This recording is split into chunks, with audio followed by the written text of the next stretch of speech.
Hey, welcome back to Being Integrated. I'm Jude. Today I'm very excited to present this conversation I had with a friend of mine, Byron Patchett. Byron was diagnosed with trigeminal neuralgia. He gets right into what the experience was actually like for him and how he used meditation to overcome this severe chronic pain. I found his story so incredible and compelling and inspiring that I absolutely had to have him on my channel. And the principles he used to overcome this chronic physical pain is not just relevant for pain, it's relevant for all suffering, all pain, emotional pain, and just general discomfort and dissatisfaction in life. In psychology, it's really helpful to study the most severe and extreme cases of disorders or of people overcoming disorders, because from that we could always scale back and use the same principles to understand less severe cases more clearly. And Byron's story perfectly articulates the power of meditation and its ability to transform our experience, all of our experience, but especially painful or uncomfortable experiences. The principles he used to overcome his pain are the same principles that I use with all the clients I work with and in my own personal life. Now, Byron and myself both studied with Shinzen, and we use a lot of his terminology and framework to describe our experience and to orient ourselves in practice. The two main terms to understand that we use in this video are equanimity and sensory clarity. I have videos on my channel that I'll link in the description. They're only about 10 minutes, and they really go into this terminology to give you a much richer understanding than we explore in this video. That being said, you don't need to watch those first. You can just dive straight into this conversation, and then afterwards, if your interest is piqued, you can watch those videos. There will be links in the description. Byron also does a guided practice at the end of the video. It's the very same practice that he used to overcome his severe chronic pain. And it actually has many of the same qualities as the practices that I teach on this channel. Lastly, I'm in a rural area of Costa Rica, and while we were filming this, the power went out and the video stopped, and then we started back up. So some of the conversation may feel a bit disjointed, but I assure you I didn't cut out anything of substance. It's all there. Lastly, if you find these types of conversations interesting, please subscribe to the channel or sign up for my newsletter. I have lots more of these conversations planned with other very, very interesting people. And without further ado, here is my conversation with Byron. Welcome. I'm really excited for this discussion. I'm joined by a friend of mine, Byron Patchett. And I met Byron first on a meditation retreat. I think it was about 7 years ago on a Shinzen retreat. And I think one of the first things we realized was that you actually know my mom through like the meditation community. You two live in the same town and you two know each other. And then it was after the retreat, there was one of these like meetup groups where we just kind of process and we talk and get to know each other, because it's a silent retreat. So you can't get to, you're in the space with these people and you feel like you almost get to know them, but you really don't. And so afterwards, there was like this meetup at a bar. And then I actually got to know you, and I actually started talking to you, and your story of your meditation journey is one of the craziest I've ever heard, like by far. I think it's really remarkable and truly inspiring. And I think if anyone has had their life saved by meditation, I think you would be a good candidate for that award. And I really feel like the lessons you have to offer to the world are just so relevant, especially for right now. I think like right now is really the time where these teachings are so useful. So welcome, Byron. Thank you so much for joining me. I've been looking forward to this for a long time. I've actually wanted to like interview you for something for years. Like since I first heard your story, I was like, that's the craziest story I've ever heard. The world needs to hear this story. So here we are. It's been a long time coming, but I'm excited for it. I'm glad to be here. Okay, great. So I'd love for you to just give us a quick little intro, whatever you think is mostly relevant about who you are and well, what your meditation journey is. Okay. Well, I've been meditating, contemplating, doing a spiritual practice of one kind or another since I was about 18, and I'm 67 now. So I've also been teaching many years meditation, and had a very serious Zen style meditation practice before 2012 for many years. And it was in 2012, I was working for an agency that had a contract with the Ministry of Education in Ontario to produce teacher learning products. And I just found myself up against an overwhelming deadline. There were things that had gone wrong and there were things that had gone right, but it was just all consuming. I was doing 7-day-a-week work schedule, sometimes 12 hours a day, sitting in front of a computer, editing and then authoring interactive DVDs and CDs at the time. And while I was doing that one Saturday morning, I think it was April 28th, 2012 at 10:28. I know the specific time because what happened was so attention grabbing. It just grabbed me, and I've always remembered that time and that date. So as I was working at a double computer system, going back and forth between the monitors, I went from one monitor to the other, and I was hit. It felt like a lightning bolt went through this part of my head and out the other side. And it was a very quick thing, but it just totally threw me. And I'd never experienced any pain that went as quick, but it went as deep. And it hit me so strongly that I thought, wow, have I had an aneurysm? So I got up and I went and looked into a mirror just to see it, where there's blood in my eyes. It just had that kind of an impact. But there was nothing. There was no evidence that anything had happened other than my feeling the memory. And then about 20 minutes later, it happened again. So I was back at the monitor, and again, I got this sharp pain. So I got onto my keyboard there and sent my doctor an email on a Saturday morning, not expecting a response, but I said, hey, this just happened. It's really weird. I'm not sure what's going on. I looked it up quickly on the internet. It said maybe a corneal abrasion. Anyway, he got back to me like within about 15 minutes and said, no, it's not that. It sounds like you're having an ice pick headache attack. And I said, okay. And anyway, I looked that up. And it just as it sounded, it's the sensation is as an ice pick being driven into some part of your body. Often they're headaches. So that was the case for me. Is okay, it's an ice pick headache. What's causing this? And he had no answers for me. He also had no idea how we were going to treat this because he just didn't know. So he was going to do some research. And in the meantime, I kind of just went on with my life with my wife and the pain. But day after day, it got worse and worse and worse. So it was a random knife attack, an ice pick attack, happened more regularly, but then it began to grow into the feeling of a band tightening around my head, like some sort of medieval torture chamber. And the doctor said, oh, well, you're having migraines as well as these ice pick attacks. And it just kept getting worse and worse and worse. Finally, I went in to see him, and he prescribed some type of a migraine medication medication for me. And at the same time, he said, take some Tylenol and some Coca-Cola. It should help you. He said, that'll help with the crushing feeling. It's not going to touch the ice pick feeling, the ice pick sensation, which was interesting because it was happening randomly. I couldn't associate it with anything that I was doing. It just happened. And so I was always waiting for that ogre to jump out of nowhere and just hit me with this baseball bat with a nail in it, because it had happened just spontaneously, it seemed. But over days, that got worse and worse and worse. The doctor arranged for me to see a neurologist.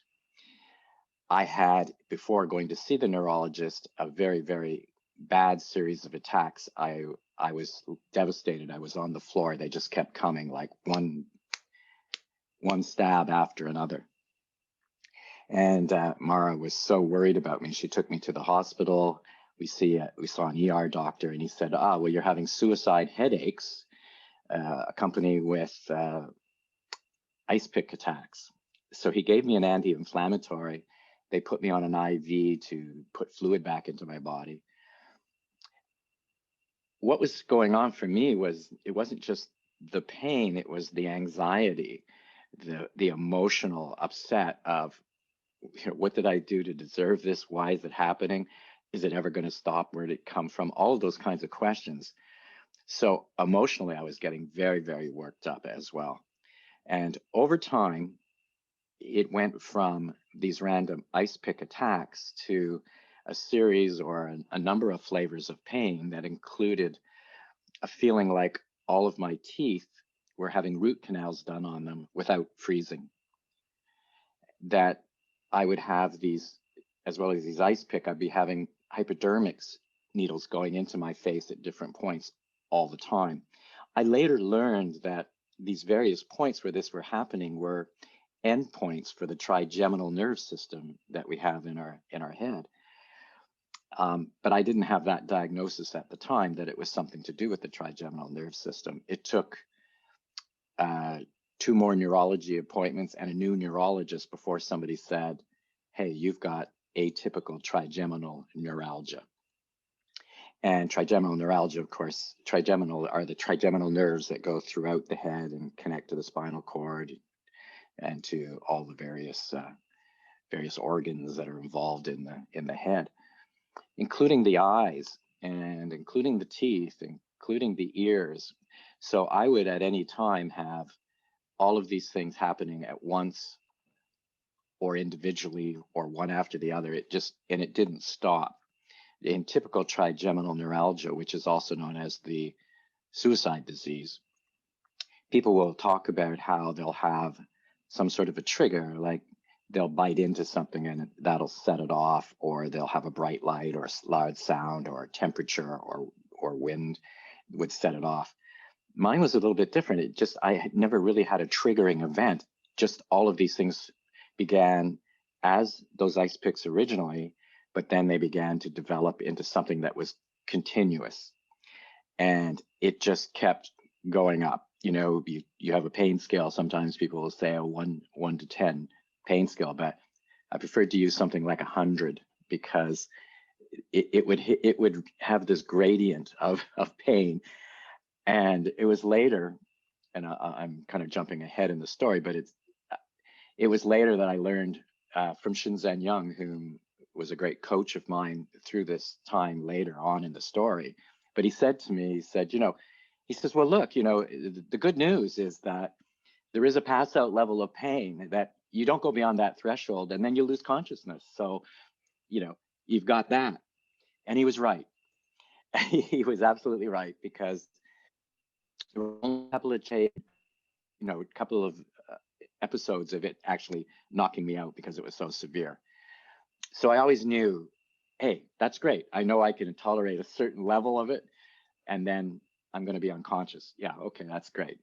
I used to walk my beagle at the time when I had to quit my job. I couldn't work any longer, so I forced retirement. But when I would walk my dog, I'd have a carabiner attached to my belt, because when I would have one of these very severe ice pick, it could knock me off my feet. And although I think my beagle would have been sympathetic, he would have certainly took it as an opportunity to go and dig up some garbage if he had that chance. So I had him always carabined to me when we would go out for walks. Through this time, as it started to unfold in the beginning, I started to try and use ice packs to relieve the pain. And I would have a frozen ice pack, put it onto my face or my head or both at the same time. And within 15 minutes, it would burn through the ice pack. It would just melt the ice pack completely, which is, describing the level of energy that was involved in this. And this level of energy was the pain, but it was the suffering that was resulting from this that was causing me the most problems. I mean, pain is pain, but suffering is what most of us call pain. And I was suffering incredibly, and I was suppressing it. I wanted it to be gone, go away. I don't want this. And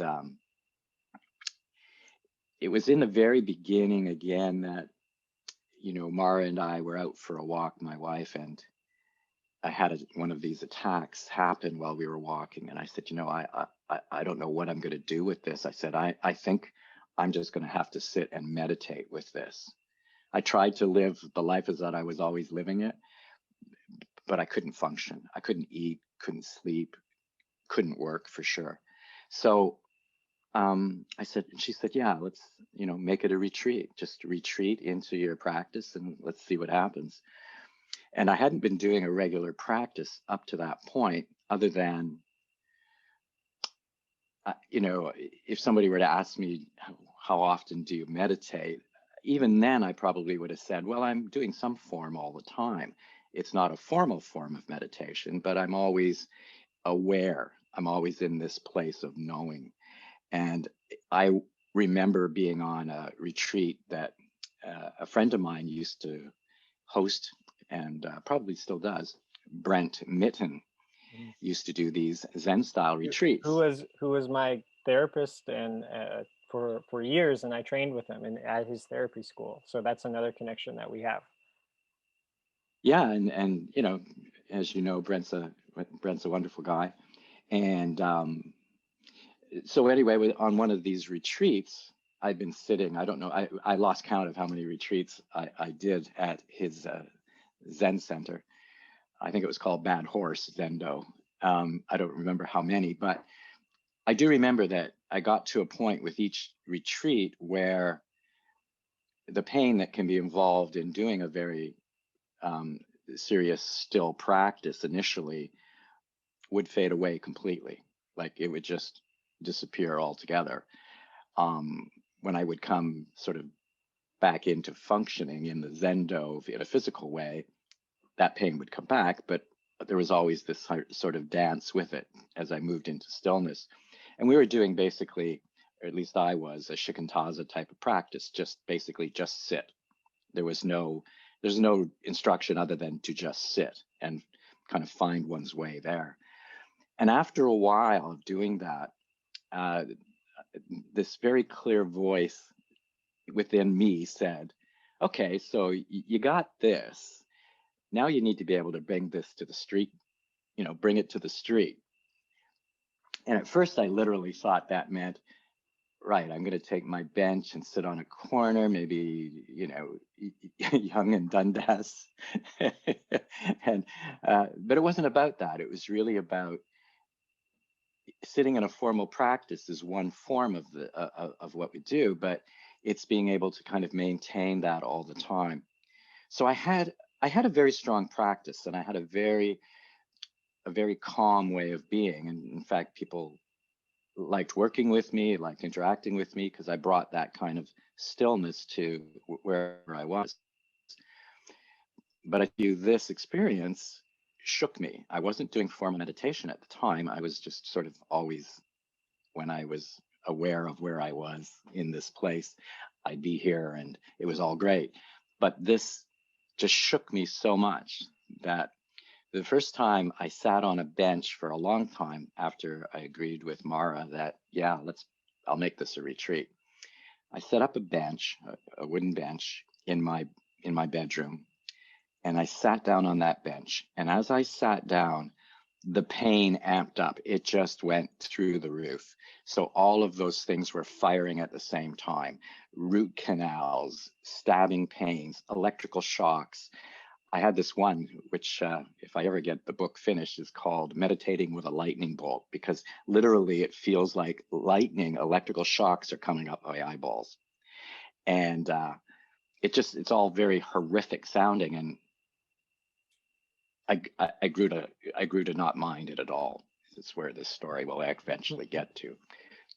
But so I sat down on the bench. All these things were happening in a physical, existential way, but then the emotions also started, and then visions, horrific visions of people melting, being burned alive, cannibalism, all these kinds of, what you might call hell realm type visions were filling me as I sat there with this pain happening.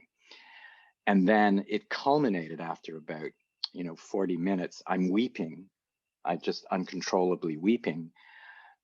And this shamanic presence appeared. And I can only think of it in terms of an indigenous elder appeared as if this was my experience. And I can't say I know what it would have been like to have been someone through the genocide of the native people, see their whole people die. But it was that kind of an experience that was manifesting for me. And again, after about 40 minutes, and then there was just this incredible peace settled on me, including the pain, but this incredible peace that settled over me. And I knew I was on the right track. I just knew that this is where I needed to go with this. So that was in May of 2012. So it was the start of the journey. And from that point forward, I continued to look for any kind of healing help that I could find. So I went through, acupuncture, cranial sacral, massage therapy, all the allopathic types of medicines you could think of, except drugs. I decided early on, after a couple of painkillers were recommended to me by the neurologist, to say no, because I tried a couple of things and they just made me feel sick, and they also made me feel, not present. So I knew that, it was either drugs, surgery, or suicide was in my future, or meditation, or all of above. And I knew that for me, suicide wasn't an answer, because there was this sense for me of a continuation of this state of consciousness of where I am, whether I'm in a physical body or not. I'm still going to be in this place, and somehow had to work with this. What I had to do at the time wasn't really clear for me. It took months of just sitting with it until certain things began to happen.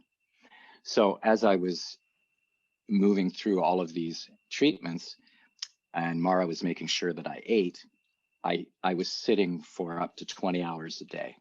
So just in formal practice, 20 hours a day. And when it was time to sleep, when I would get too tired, I slept in posture, because I couldn't put my head on any surface without aggravating the experience. So anything that touched my head would set off a painful experience, like a jab of an ice pick wherever my head made contact with any surface.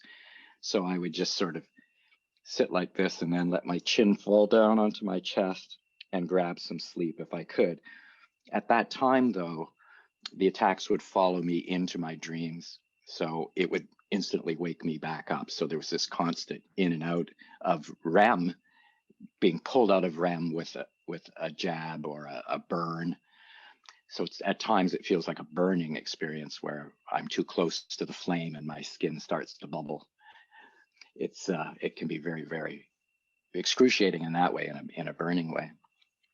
So I did that for a few weeks, and the type of meditation I was doing at that point was just a fingernails on a cliff edge meditation. I just sat, and the pain just kept coming and coming and coming and coming, never stopping.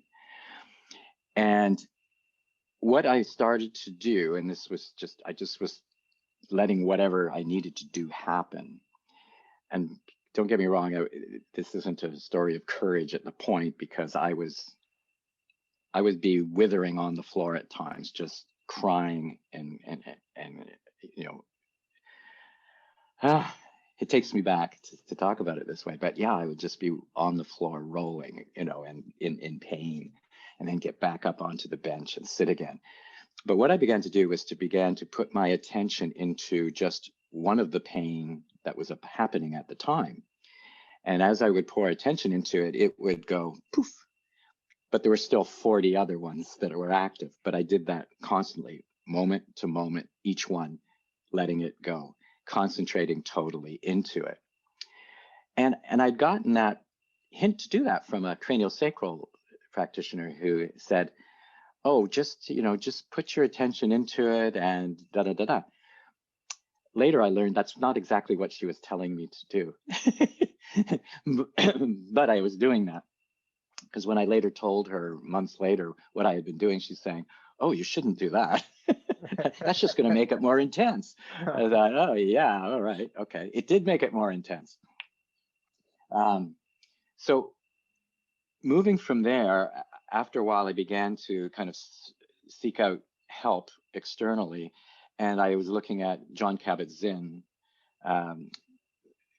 his CDs, looking for help there. You have pain, but you are not the pain. That type of coaching. Pema Chodron.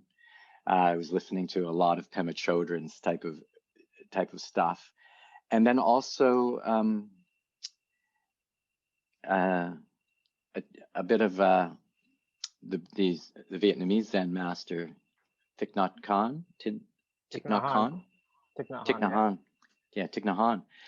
And he said something that was just lots of good things, but he said something that was very, very particularly important that I use even when I teach now.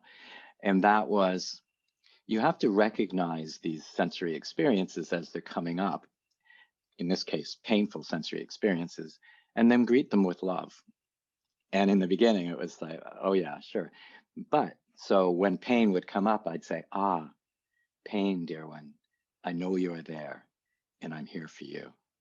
And I would do that over and over and over and over and over. Now, with all of that, I was still just hanging on by the fingernails. And it was about the end of July coming up to August when I said to Mara, you know, I think I should start seeing a psychotherapist or a psychologist because I'm going to have PTSD. And if I ever come through this, I might as well get started on that work now, right? And so she literally went to the phone book here in Peterborough where we live. And, you know, in the section on PTSD, she went like this and picked out a psychologist for me to go and set up an appointment for me to see. And at that point, I had changed my practice, and I was doing a Lojong kind of technique, which was just a simple breath technique of counting the breaths. So staying with the breath for 7, up to 7. If I lost track, start over again, then to 14, and then to 21. So for about a week and a half to 2 weeks before I went to the psychologist, I'd been doing this practice. And I was now at 21 where I could hold my attention, you know, in the practice for 21 breaths. And so that was, you know, that was good. But I was still, there was no sense of it ever going anywhere. It was just some tool to help me get one moment to the next. And believe me, it was always like that. It was always, can I make it to this next moment? Can I continue? Will I continue? And very difficult to stay in the moment because I wanted to run away from the pain. I just wanted to be anywhere but there. I go and see this psychologist, and the psychologist at the end of a session says to me, have you ever heard of Shinzen Young? And I said, no, I haven't. She said, do you have a cassette player? And I said, yeah, I think I still have a cassette player. I can dust that off. She said, well, I'm going to give you a tape set of his that's called Breakthrough Pain. I'd like you to, you know, have a listen if you want and see if there's anything there that can help you. So I'd never heard of Shinzen at that time. So I took the tape home, and there was about tapes home, and it's about a 90-minute introduction. So put on the cassette, sit down in my posture, put the tape on. I'm up in my bedroom, sit down listening to it. And Shinzen starts talking.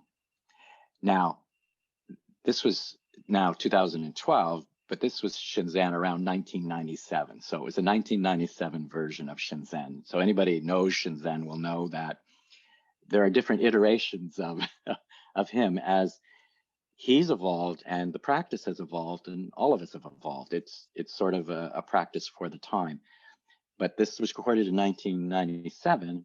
And as I listened to it, there were just things that jumped out, right? So the first thing he said was, there's an algorithm for the experience of pain, and that is that pain times resistance equals suffering. And as soon as I heard that, all this energy went up my spine. The Kundalini just went right up to my crown, just bang. And I was like, okay, I checked, because I had lots of hints and experience about that.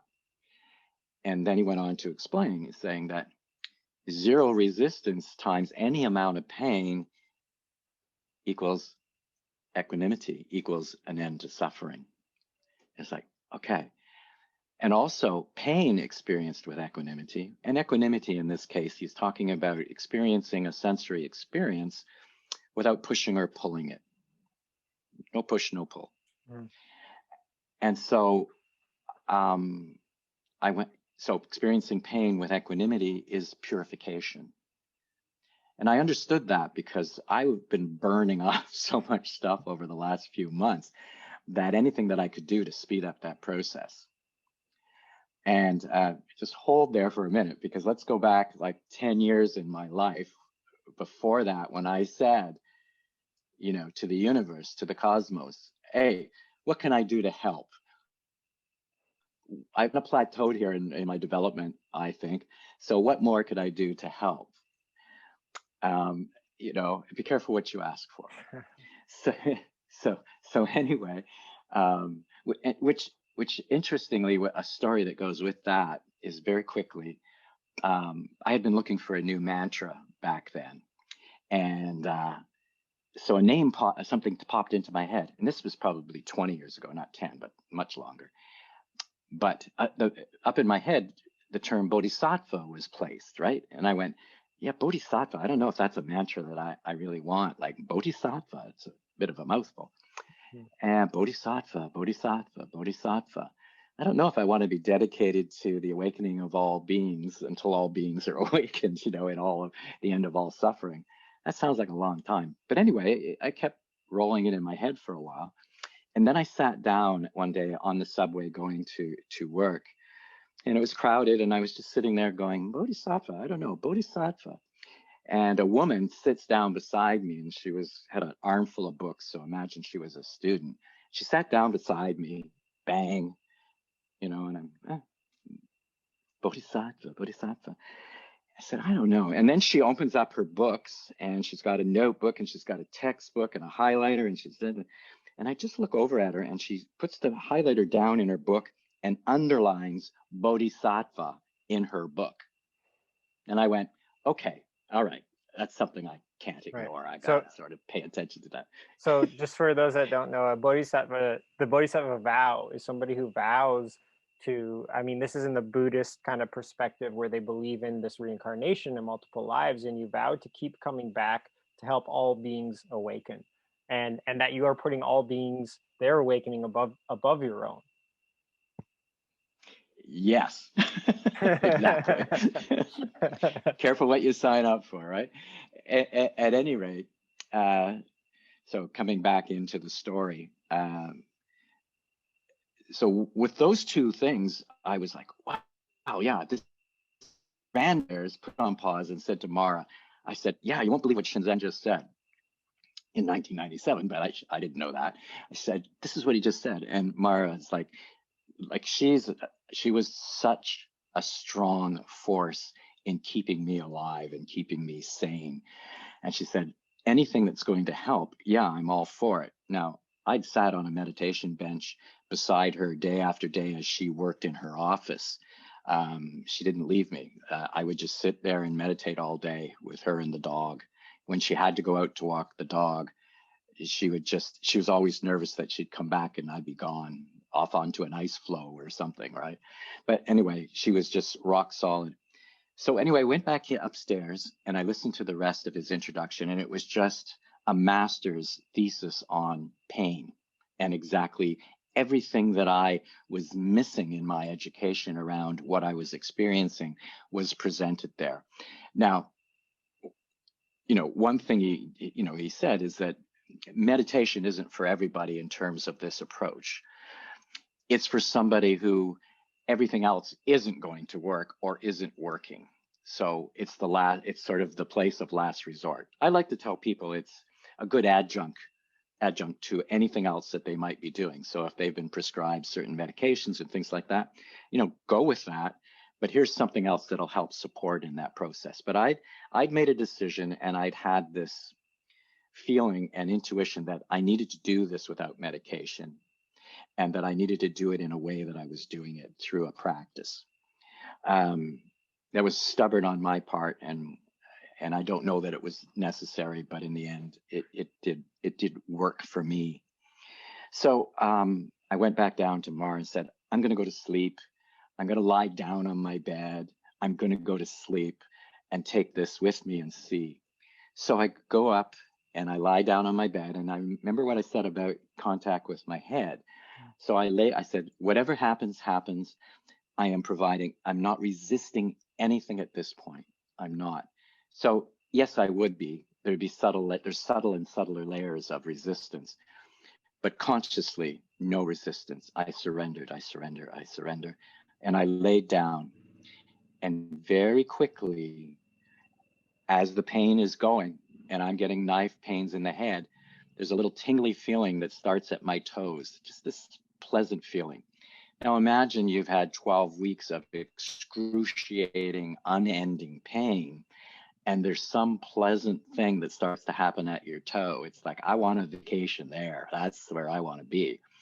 Now, this kind of a practice, you can learn to then move attention into that place. Everything else in the body can be on fire, but you can rest in that place once you learn and develop your concentration, sensory clarity, and equanimity, all the tools that are at our disposal for this practice. But as I paid attention to that, it began to work its way up my leg, to my knee, to my thigh, to my waist, up to the top of my head. And then it just exploded into this ecstasy. And I literally, not body-wise, but literally, like subjectively rose up off the bed till I was about 4 feet off the bed in this complete support of loving kindness, equanimity, just bliss. I would later learn that it's not all it's cut out to be, but it was very good, very good. And for a time, I'd have no idea how long. It sort of transcended time. And when I moved my attention in this place to where the pain had been, it was as if it was down a subway tunnel somewhere in the distance. I could hear it, but it wasn't very loud. It didn't affect me.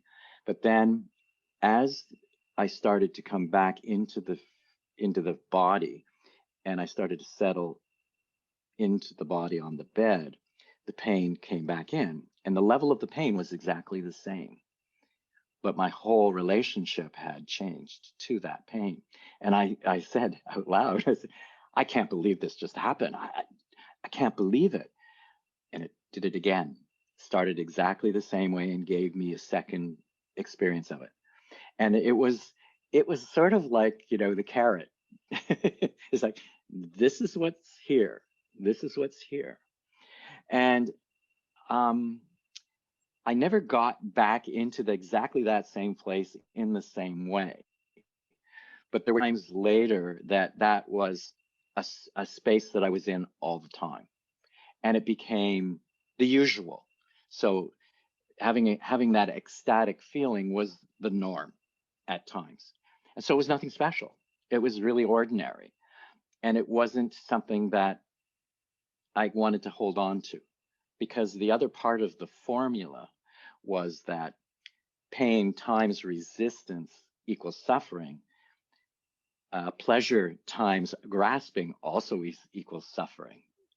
So both of those are, one maybe is a gold chain to karma, another's an iron chain to karma. Both are going to hold us into this wheel.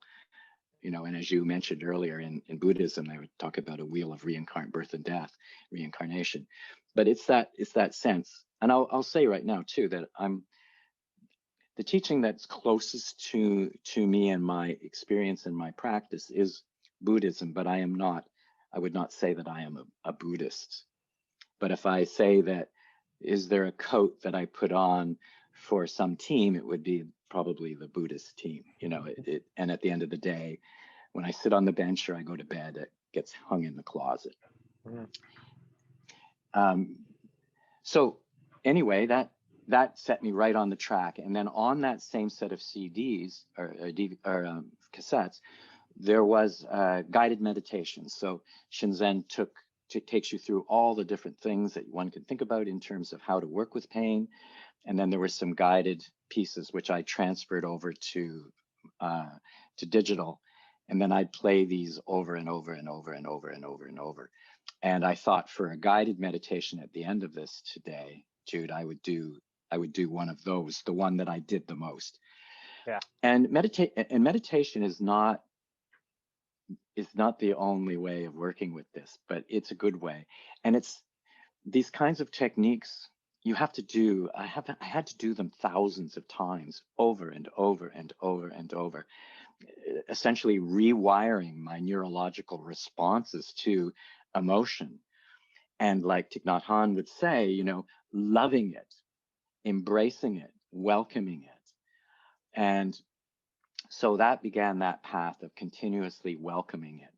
I then realized that Shinzen was an actual person, and that was 1997. This was 2012, and he was doing home teaching on the weekends. Every once a month, he would do these phone-ins, and you'd phone in, and he'd take you through it, and he'd have guest teachers. So I began to participate in that, and I wrote him a letter one day to talk about what I had experienced in terms of working with his technique. And he wrote me back and said, he was kind of blown away, because although he's worked with thousands of people with pain, he had never really worked with somebody with trigeminal neuralgia, which is the sort of suicidal level of pain. So he was, happy to hear that it helped, right? And I said, yeah, you changed my life. Like, your practice changed my life. And he said, well, I'll offer to do some personal coaching with you, and anytime you need to, just give me a call. So that started a different relationship, right? Where I would actually call him, and for a half hour, he would guide me through it. We'd talk about what was happening for me. And there wasn't anything I could tell him that he wouldn't respond, yeah, okay, well, then this, right? Then this. So it was always comforting to know that I was still on a path that had been trod before, that there was still a map. There were still landmarks that could help me. I wasn't lost, but I had to do the actual hard work on my own. I had to do it that way, but he was never shaken by it. And I'd also add, I mentioned Brett Mitten before, but in the early days of this experience, when I didn't really know what was happening at all, I thought, I kind of took myself away from the light. I took myself away from the heat. I took myself away from anything that I thought might be causing this pain. And in that space, Brent would come to see me every few days, just check in on me, just sit with me, just be with me. And, he was one of the only sort of rock solid places besides Mara that was evident in my life. So I'm always eternally grateful for him for doing that. It's not easy to be with somebody who is in excruciating pain, tearfully excruciating pain, and there's really nothing you can do to help other than just offer your heart and be open and be present, which is something that, Brent was very, very good at doing, which I learned a lot about doing that myself, because I do coach people now in very, very, worse situations that what I was going through. Just because of the physical inabilities that some people have. I was perfectly healthy in the terms of walking around and moving around and all of those things. I probably looked very normal and healthy.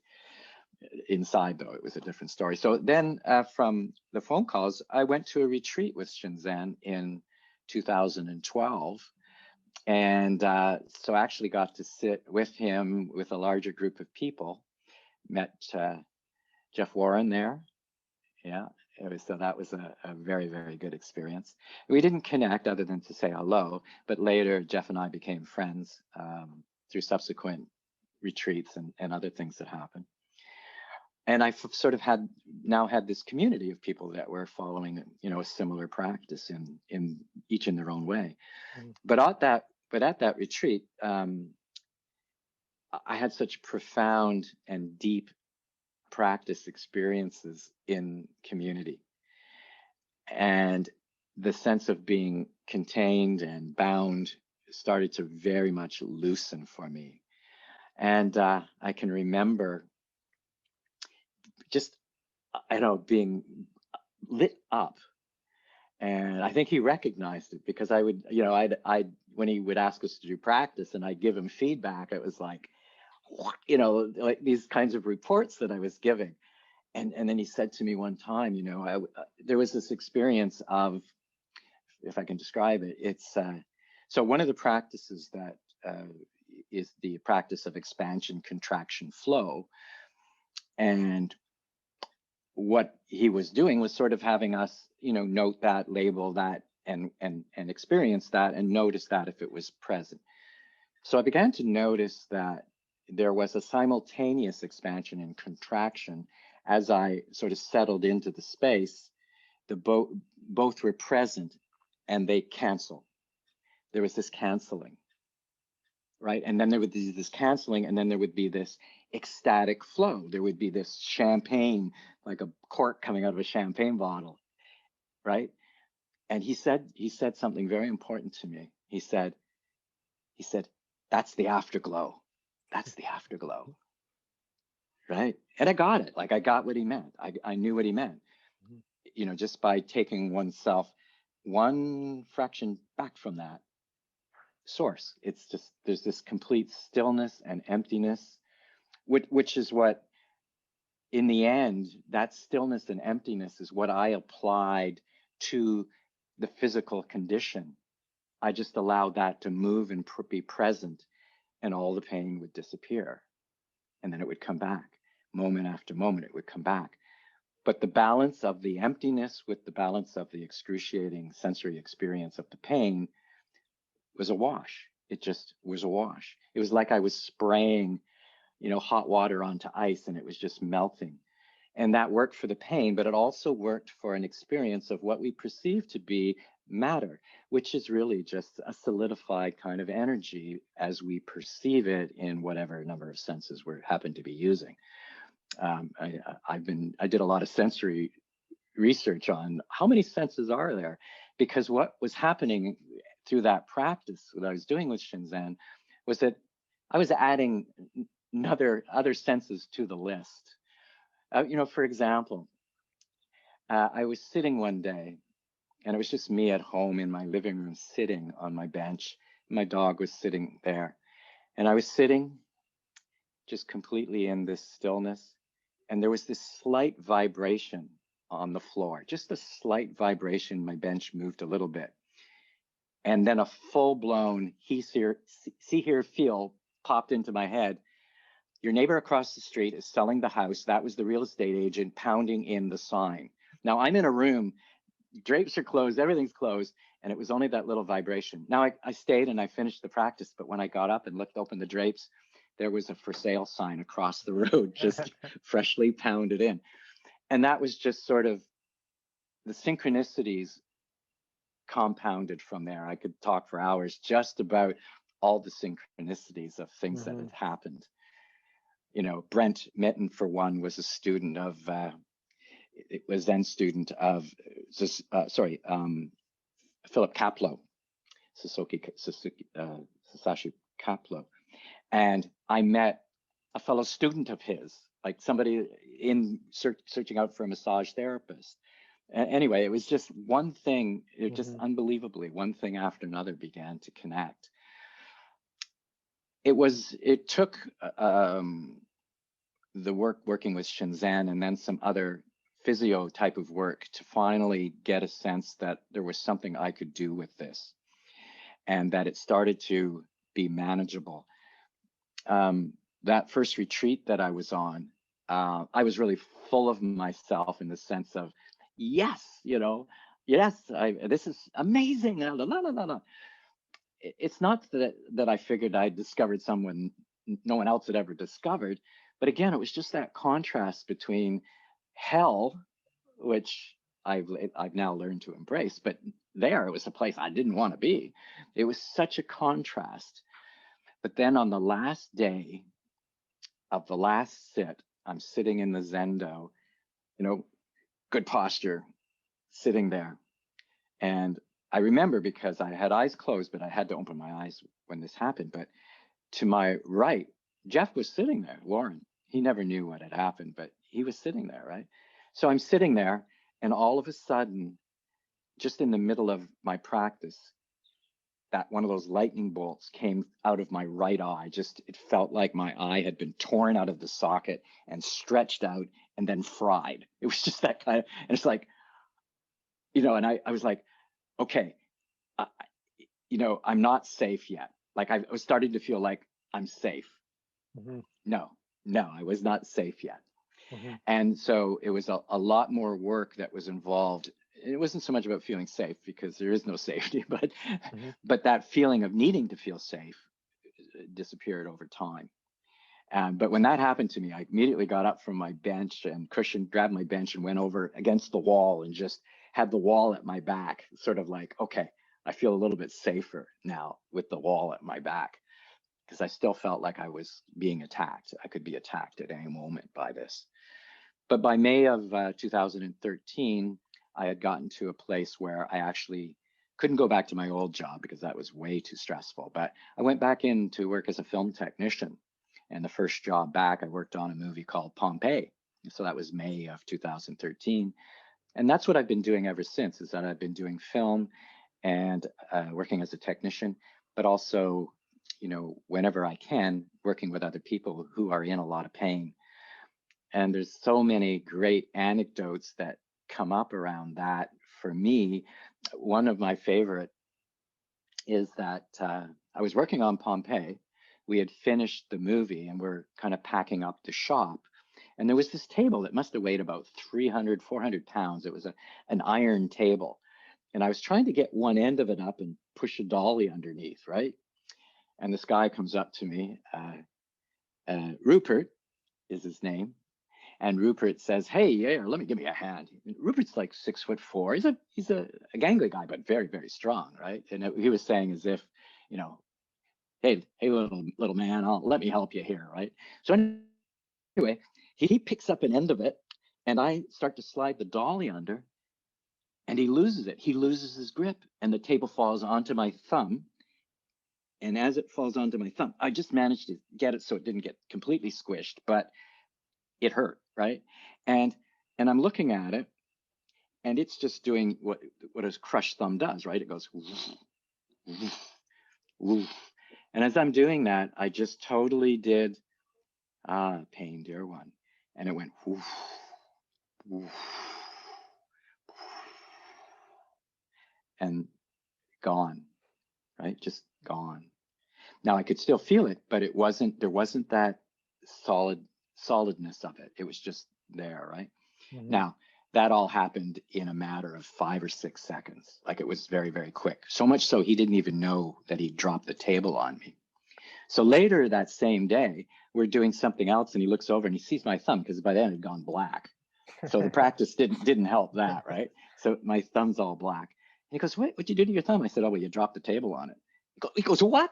He says, I didn't hear anything from you. And I said to him, I said, "That's just my practice." I said, "I have a good practice in meditation for pain, and it's fine." I said, "Yeah, it looks gross, but it's not hurting too much." Anyway, he put that away, right? 4 years later, I'm off somewhere else. I get a phone call, and it's Rupert. And Rupert says, 4 years later, and we've worked off and on a little bit together, but not a lot of contact. And he said, "Hey, I've been doing some home renovation, and I just fell off the ladder.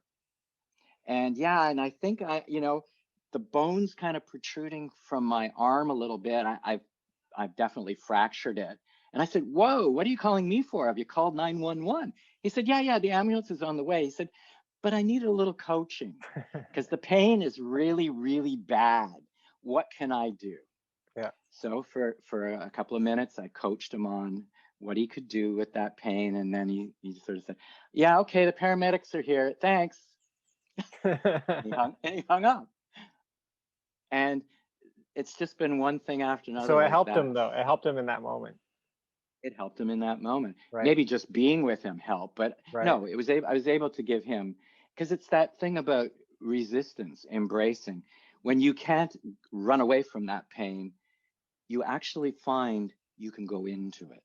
So by concentrating deeply, having that clarity of where that is, you can dive into it.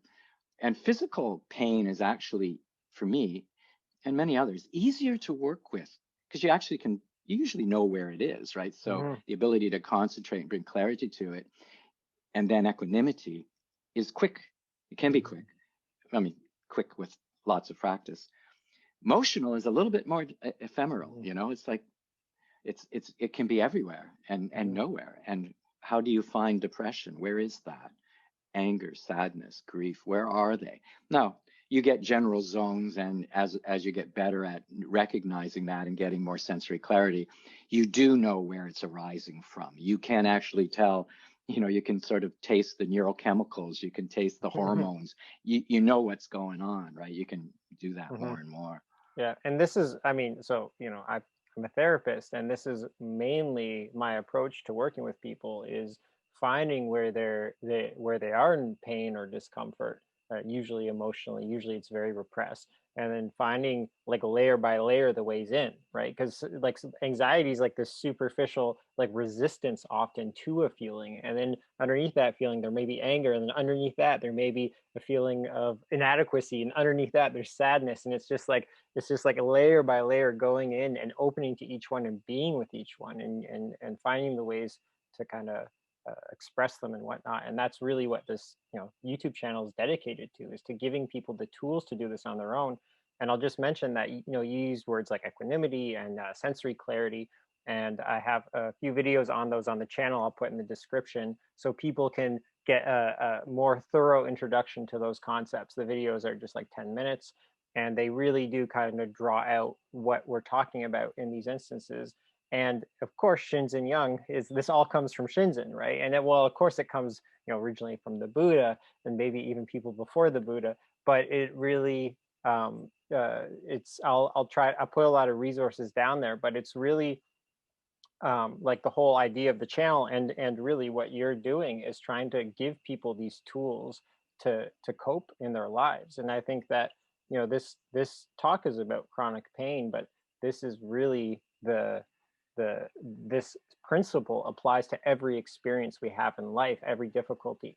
And that's why it's like, even if people aren't in chronic pain, I'm going to be telling them to listen to this one, because it really shows how even in the most extreme cases, especially in the most extreme cases, that these are the principles that really help us overcome those things. So yeah, so thank you so much for sharing. And it's not all for nothing. Clearly, there's very much a lot to come from your experience, a lot for, you know, your own self to be gained in others. So I want to ask you too, so are you in pain right now? Like that same level of pain, is that present in like now, today, like in your life now, and even in this moment? No, so the level of pain, it's been, so it's almost 8, yeah, it's about 8 years now. Going in, it'll be coming up to the 9th year anniversary of that first episode that I described.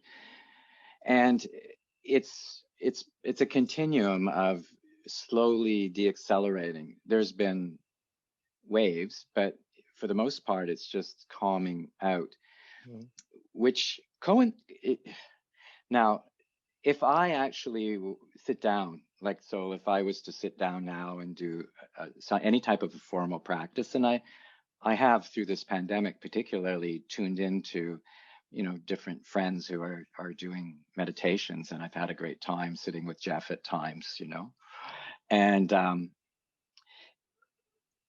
that's when I notice it more, because when everything else starts to fade away, the loudest things do remain. And one of the loudest things is that pain. It's pretty exclusively now just around here. Before, it would be mostly this hemisphere, but it would be, in the beginning, the whole thing, right, would be alarmingly painful. But then it's come down to just sort of in this area right now.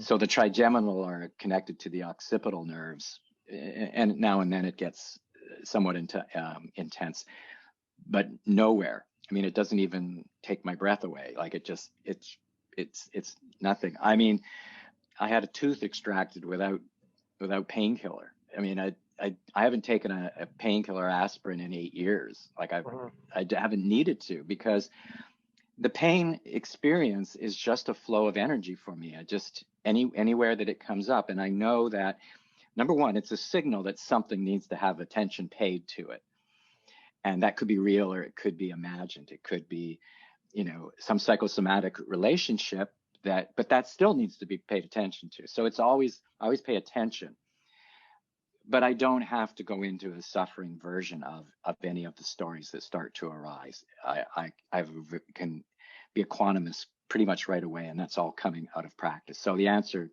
no, that pain is not as strong as it was.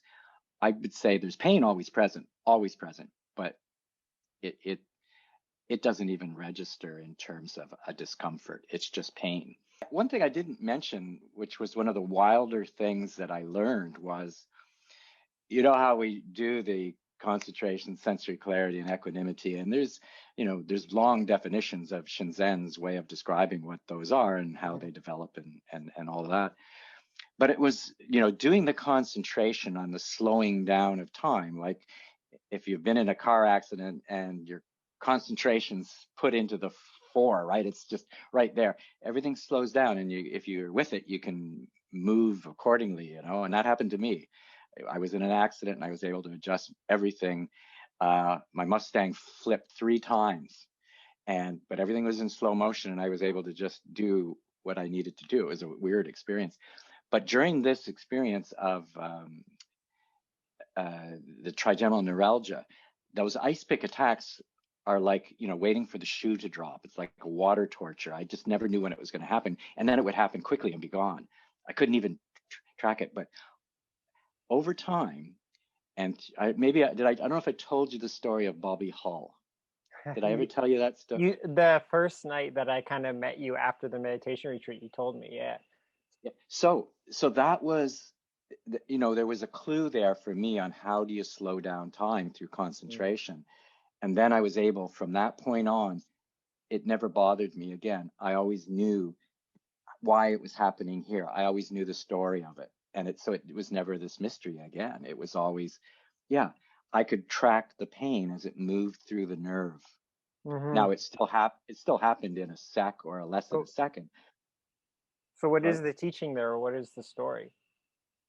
Well, deep concentration allows you to, like, for example, Ted Williams, who is the last player in professional baseball to hit 400, when he was asked, like, how is it that you are so better than everyone else?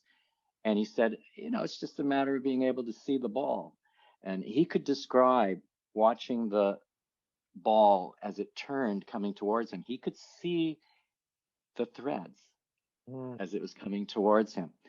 And that's just from deep concentration, and maybe it's an innate experience, an innate talent for some athletes, but it's also something that they train for. So he was able to do that. And so for me, with the pain, is that I was sitting, and I would note just a little tingle, like the slightest tingle, like the little vibration on the floor for the sign going. And then I would be able to just lock in on that and feel it start there, and then watch that signal move through the nerve all the way back deeper into the brain. So what normally would be an instant, I could sustain concentration on it for about 8 seconds or so. Mm-hmm. So it was just, and that's transferable to anything, right? If you've got that skill. I haven't been able to use it to play baseball, but Wait, sorry, what do you said that what would be an instant and you can stay with it for 8 seconds? Do you mean that the instant gets drawn out and it feels like it's 8 seconds, or what? Yes. It feels like it's about 8 seconds. Wow. So the snap of a finger feels like it's 8 seconds long. I'm able to be present with it for that long within that fraction. Yeah. That was what was so cool about it. It was just, and that was my experience with Bobby Hull. Bobby Hull taught me that. Well, it wasn't Bobby Hull. It was whoever was giving me instruction in that particular situation that, and it was funny because Shinzen, when I first started working with him and listening to his tapes, he would say things like, well, give it permission to do the following. If the pain is present, give it permission to spread, to expand or contract. Mm-hmm. And I asked him one day, I said, how do you give it permission? And he said, well, you just say that. You don't like, there's no, but there is something deeper. And I learned that with my experience with the Bobby Hall was there was something that arises before thought. There's something that arises before language. There's something present before that. And it's that place from there one operates. So I just simply shifted out of time without knowing that that's what I was doing.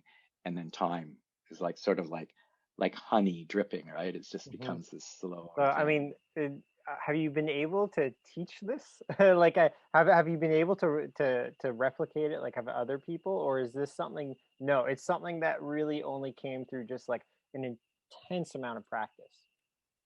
That's right. That's what I think. I think it came, but I think it can be taught. It's just that it's so much time to invest. And, I've tried to offer services to other people with trigeminal neuralgia or atypical trigeminal neuralgia. I've never had one person take me up on the offer. I mean, they love the story. They seem to believe what I'm telling them about my situation, but they don't think they can do it. They just don't think they can do it. And I get it. I mean, it's like I said, I'm pretty stubborn, and I had a very, very deep practice before this happened, and so I had to up my game. But yeah, so how much do you think is your game has been upped through this? Because it sounds like very significant.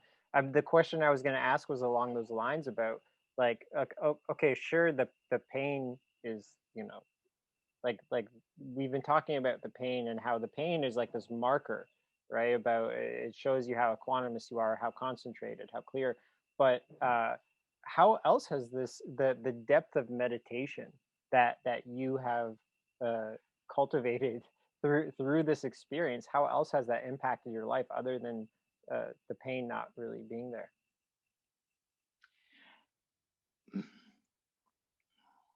well, the sense of separation, like certainly, I have no doubt about this personality. Like I know this personality, Byron, very well, this ego.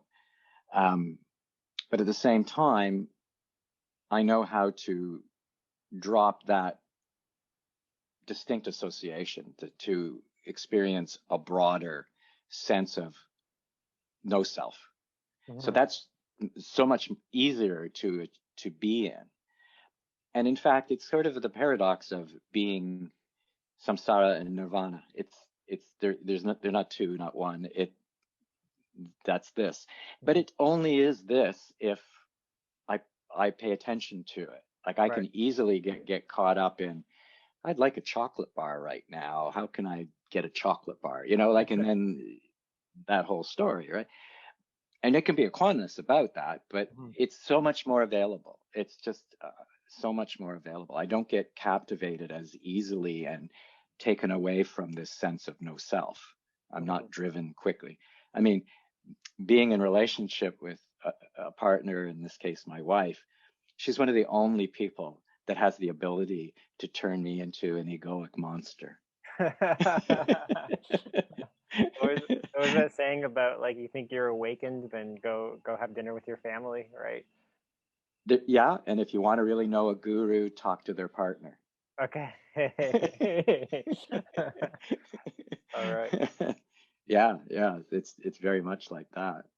So yeah, and the pain then for me is what I try to show people is that when I learned to fall asleep again and not take the pain into the sleep, I could feel dropping in consciousness. So I used to teach, before this even happened, I was teaching lucid dreaming. So it's like I've been active in an aware way in that whole domain of the dream world, the dream life. And in many ways, really think of it as this is being asleep, that's being awake, just because when I compare the two states. However, I hadn't, been doing that as much. And when this pain came on, I started to practice again falling asleep. So no, just really focusing on the hypnagogic and watching the brain waves change. Now, when I say watching, I didn't have an EEG, but I could tell, as the consciousness was withdrawn from the existential to the more internal, I could see all the signposts of that. And then there was a certain point that I could hit where the pain was not present. Mm. I hadn't learned to be able to walk around in a hypnagogic state, because that would be sleepwalking in a way. But I did learn, through the meditation, to walk around in a deep sense of deep practice a lot of the time, Mm-hmm. most of the time. Mm-hmm. And Shinzen said one time, and I don't know if this was where he said this. I don't think he said it just to me. I think he said it broadly. He said that a definition of awakening could be said, comfort in a torture chamber. Right, which is And, literally, and that's the most poignant way of of your experience, which is why it's so great to interview you, and your story is like the most um like kind of telling of the of what meditation actually does for people, right? Because I think it's can be so hard to explain, and I think even so there's, like, as everyone says, there's the words can't quite, I'm sure words cannot come close to communicating your actual experience, but at least it kind of gives people this like really brilliant metaphor, or at least an anecdote that can help illuminate the power of practice. yeah, exactly. And it's I remember trying to describe to somebody equanimity, where it's something that you can work at. In our practice we can work at that, but then all of a sudden it can just appear, and it appears to people without doing any work, right? It just Mm-hmm. they enter into this. And it's the metaphor for that is like the great golfer, I think it was maybe Sam Snead, who was asked, by a reporter, "You're practicing all the time. You're the best in the game. Why are you practicing? And you're the best in the game." He says, "That's just luck." And they go, "Lucky you win all these tournaments?" He says, "Yeah. Well, the practice makes me lucky, right? Right. And our practice makes us more prone, Mm-hmm. to having these kinds of experiences." Yeah. And that's what I try to show people. And maintaining this place, there is a place that you can go that gives you liberation, Mm-hmm. liberated from Yeah. liberation. It's funny, that same metaphor. It's like I did photography for a long time, and my photography was really, it was not like creating a shot, but it was just capturing moments, right? And it's really about just being in the right place in the right time with the right people to get these really great shots. And I remember I confessed to this. There's a gallerist, I showed my work in a gallery, and he was a big fan of photography. He knew quite a bit, and he really loved my photos. And I was like, you know what, but I feel like I just get lucky all the time. And then he said, yeah, but the harder you work, the luckier you get. Yeah, yeah, exactly, exactly. And really, it's hard to take ownership of that from an ego point of view. It's like, yeah, I'm just doing the process, following the process, and this is what happens. Mm-hmm. And I find too, if I take any kind of ownership of it, it gets quieter, right? Like if I start paying too much attention to it, it's like, or Right. taking ownership, right? Mm-hmm. Look what I did. Man, not so much. Right. It's So there's like this not that. humility that, yeah, because for me, what really brings me into a more like a quantumous connected state is gratitude, is really just being grateful. So it's not being like, oh, I'm the best meditator, but just saying I'm really grateful to just be in this moment, to be have this body, and that really helps me drop in. So yeah. Yeah, exactly. Is that sense of being, here all the time. Just there's nowhere else to be. There's just here Mm-hmm. in this moment. And that's something that there's Soryo Forall, Mm-hmm. Soryu. You know, when I studied a bit with him on just teaching this type of a practice, and one of the things Soriel said is that he approaches that with a sense that this is awakening. Mm-hmm. That you're not awake, I'm not awake. This is awakening. And so when he brings that to an opportunity in a teaching situation, it's ripe. Like that's just ripe for somebody to go, oh, yeah, no, I understand. Mm-hmm. Yeah, yeah. Amazing. Okay, so let's get into the practice. You ready? Yeah, okay. And I do lots of different ones, but I think I just wanted to do the exploring the landscape of your pain. Yeah, I think that's perfect. Yeah, okay. So we'll just so I'll ask you to rise up and settle in.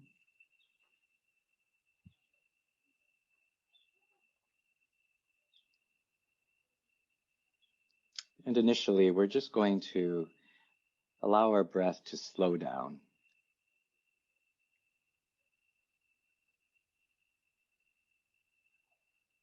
And as our breath slows down, let it lengthen out.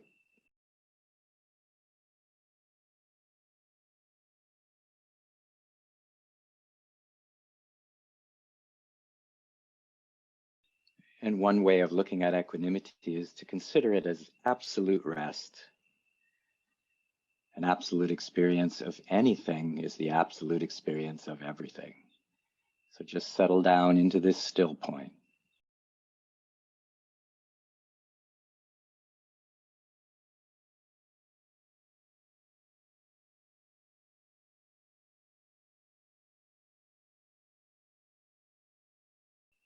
There are different ways that we can place our attention on an object of meditation. In this meditation, we're going to be looking at pain. We're going to navigate the landscape of our pain. And as somebody that's had trigeminal neuralgia, it's a rich landscape, lots of opportunity. That's one of the big windows and doorways that we have with pain. It provides us the opportunity to have a complete experience.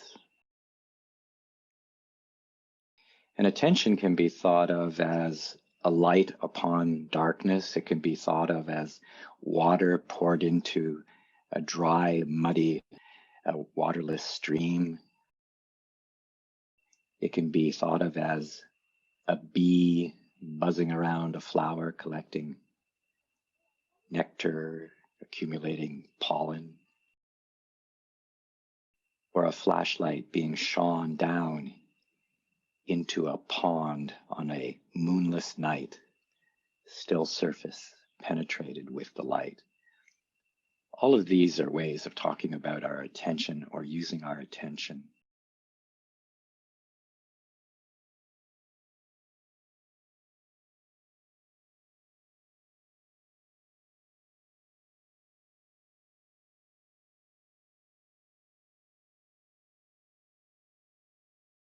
So right now, I'd like you to find a place in your body where pain is present.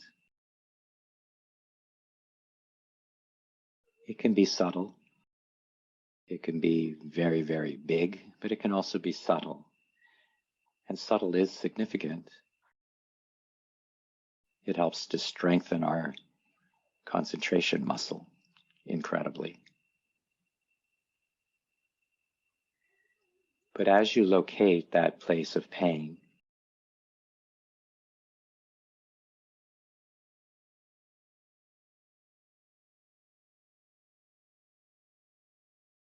look at the shape of it. Is it round? Maybe it's egg-shaped. Maybe it's amoeba-like. Maybe it is sea urchin-like. And also, what is the size of it? Is it the size of a pea? Is it the size of a softball?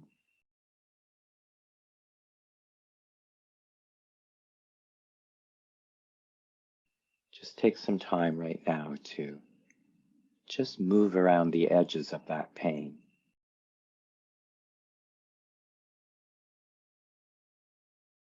Bringing awareness to the surface, tracing your awareness along the edge.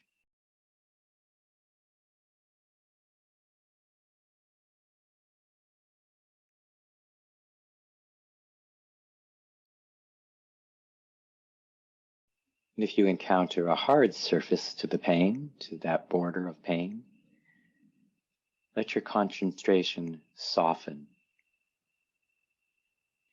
And if you find that that border is, or surface is more amorphous, porous, allow your attention to pour into there.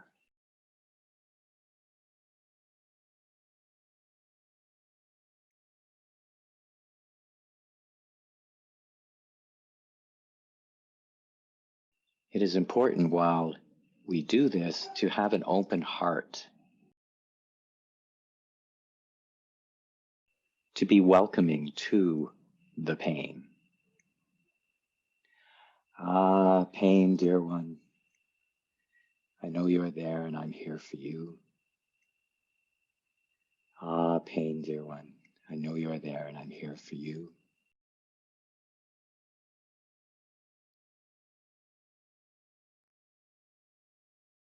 And as we pour attention into this pain and send it love, ask, is it getting bigger? Is it getting smaller? Is it vibrating? Is it static? And if it's expanding, let it. And if it's contracting, let it. Just continuously give permission to the pain to do whatever it needs to do.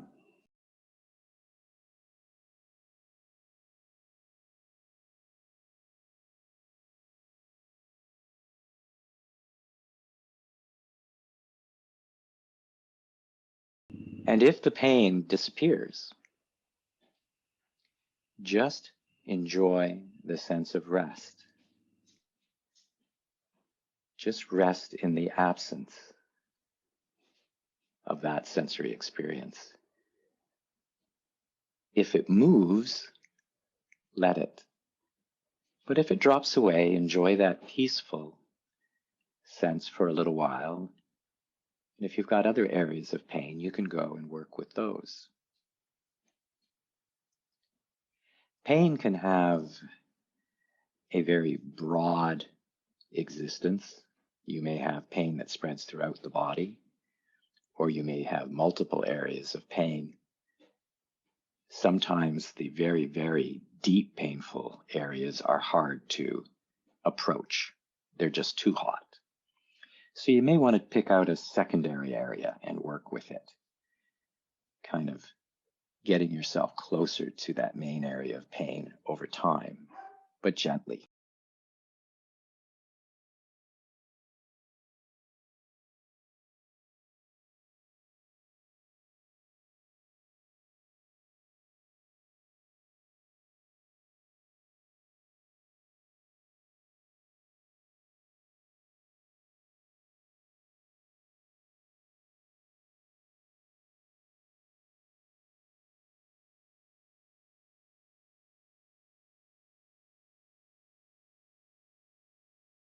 So the technique is called exploring the landscape of your pain. This is a technique that I used over and over and over again. Initially, I would spend sometimes 12 hours doing this technique over and over and over. But as the pain began to lessen, that time would decrease that I needed to do that. So although it may take me sometimes 12 hours to have the pain break up, I'd stay with it. But then that became 8 hours, and then 4 hours, and then 2 hours. And now it's almost instantaneous. But I can remember a time in this experience of having to sit for 4 hours so that I could go for a hike with my wife and the dog and be relatively pain-free.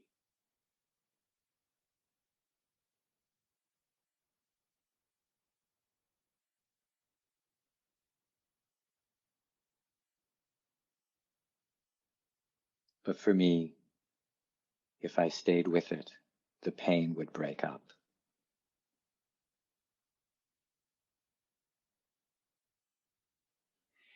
It's never the intent to go into the practice with the intention of the pain ending. We just go into it with an idea of exploring that pain. It may break up or it may not. My experience is that it does break up. But if I want it to, it becomes more challenging for it to.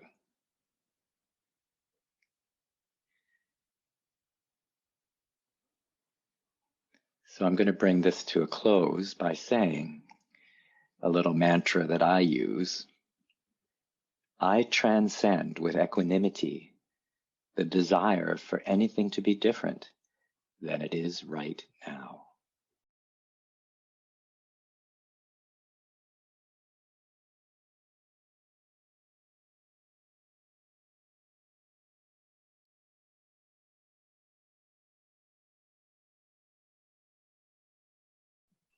That was great. Thank you. I've had the same experience that I often have on meditation retreats when you're sitting for these long periods of time. And for me, I always have tension in my kind of all over my back, but especially around my neck and my upper back. And so I focus there, and then exactly there's heat, like or something intense, and it really is that allowing it to get bigger, because so much of our experience discomfort, it's like we contract around it and we don't want it to get bigger, and then that just makes it worse. And it is that allowing it and inviting it. I actually recently did a practice called breaking free of stuck patterns on my channel. And it was really about my own struggles with like restlessness, like ADHD and restlessness, and depression, like this kind of heavy feeling. And the practice was around really inviting it. And I would say, I see you, like to the feeling, and I'm here with you, and welcome it, and I hear you. And it's just acknowledging and inviting it into this space, and just like you closed it with that, not wanting anything to be different is so hard because we so want to escape it. And so many people have this fear that if they invite it in, it's going to get worse. And that's, I work with clients every day, and when I guide them into these practices, they often hit this wall because they're afraid, if I open any further, I'm afraid this is going to take over my life, and then I'm going to fall into like a depression or something, and I'll never be able to get out, and I'll be stuck in it forever. And like that's the fear, that if I open to it, I might be stuck in it forever. Yeah, and it there is times that it does intensify. That's I'm very clear about that. Is that you gotta ride whatever arises. It may get more intense. Yeah, Right. for sure. And that may be why also some of those other people that kind of didn't want to work with you, when you explain to them like, oh, the practice is opening to the pain, they're like, ah, no thanks. I would rather just continue to do my best to avoid it. Oh yeah, I remember. Well, this is not exactly on point, but Shinzen. This is when I was having, continuous dialogues with him. I had seen a second neurologist who had prescribed something to me, and I had said, I'm not taking any drugs, but Mara said, Byron, please try something, please, So we went to see this neurologist, and he recommended this particular drug and said, hands down, the best thing, it's going to work. Like, I know it will work. And he was the first one to acknowledge that I had trigeminal neuralgia. Well, I shouldn't say acknowledge. I mean, first one that recognized the symptoms, right? Mm-hmm. And so anyway, it was something that I went and took, and it was supposed to take a number of days before it actually started to work. And by the fourth day, I started to notice that all of the pain was intensifying. Like, even without doing any practice, it was just intensifying to the point. And Mara was with me, and I said, this is getting really, really bad, right? Like the pain is getting really, really bad. And she said, oh, is it supposed to do that? And I said, I don't think so. It's supposed to be a painkiller, but it's getting really, really bad, to the point that right from my shoulders up, eventually I was completely on fire. Like my face felt like I was burning, like literally burning. So what I did with my attention is I brought it down to a little point here. And it was like I was able to keep that little point clear of the pain. And the way I did that was that the pain was like the energy, but I created this still point, just this small little space. And then I went into that space. I said to Mara, I said, it's got to wear off at some point. Like, either that or I'm going to die, but because it was, I had trigeminal neuralgia, and this was all of that I amped up, right? So the drug was actually amping things up. And then she said, so what do you want me to do? You want me to take you to the hospital? And I said, no, I want you to put on a situation comedy. And I hadn't watched TV in months. I said, put on a situation comedy, and I'm going to watch it through this little opening. And I did. I just watched, and then the pain, over hours just sort of went back to its normal level of trigeminal neuralgia. But I later, the next day, talked to Shinzen about it, because I wrote to the neurologist and said, hey, this is what happened. And the neurologist writes me back and says, it wouldn't do that. So therefore, it's all in your head. How would you like me to refer you to another neurologist? That was exactly the tone of it, right? And I thought about it, and I said, yes, please. And that's what I said. Yes, please. Thank you. But it was like, okay, But then when I told Shinzen about the whole story, Shinzen said, wow, he says, I've seen that horror movie. And he said, but the neurologist saying that, he says, don't worry about that. He's just saying, covering his butt, like, don't worry about that. But he said, one of the things right now, given the practice that you're doing, is that you're going to have this, what do you call it? It's a paradoxical effect with the medication. It's going to do the opposite to what it's supposed to do in some cases. Right? And he said that to me, in the way that Shinzen, once people, if they listen to any of his talks, is very straightforward. Doesn't keep anything back. It's just very straightforward. And, oh, you're dying. Okay, well, here's the steps, here are the steps to take while you're dying. And if you do that, you're going to be okay. And so he said, yeah, so it's a paradoxical thing. It's doing the opposite to what it should do. He said, send me the name of the drug. I'm going to look up the molecule and just see what it is that's going on with this molecule that caused this with you. I said, it's okay. I'm going to stop taking it. I don't need to know anymore, right? Yeah. Oh, that's great.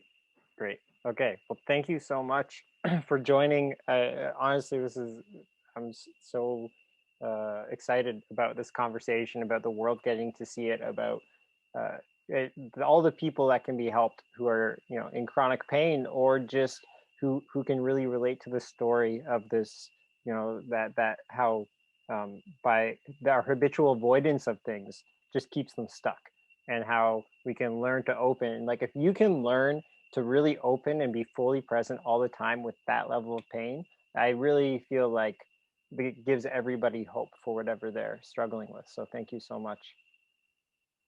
And last thing, what do you have going on? Like, can people reach out to you personally? I know with COVID, there's obviously a lot of online stuff happening. Are you doing those things?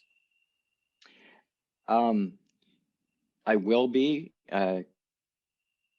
come June. Right now, I'm doing a feature film with Netflix called Slumberland, and it takes a lot of time. And I have some existing clients, but anybody that's sort of feeling in an emergency or critical way, I'd be happy to. And you've got my email; you could share that with them, and okay. I'd be happy to talk with them and give them some pointers. But I do daily coaching. I have clients that I still do. So I'll be at work, and the alarm will go off, and I'll slip out of my job for a little bit and do coaching, and then back into the job. Amazing. Yeah. A true bodhisattva. Thank you. Thank you. Yeah. Yeah. Be careful what you ask for. Yeah. Yeah. Thanks, Jude. Yeah, thank you so much. All right. Take care. Bye. Okay, that's it for our conversation. There was so much more I wanted to talk about with him, but I also wanted to keep it somewhat concise. If you found this valuable, if you have more questions, I'm really happy to have him on again. So you can leave more questions or comments in the comment section. That's what it's for. Also, if you are suffering from severe pain and you want private coaching from Byron, or you want to connect with him, you can contact me through the form on my website, and I will give you his personal contact email, and he will be happy to hear from you. I just didn't want to put his email in the description I just didn't want to put his email in the description to avoid him getting spam mail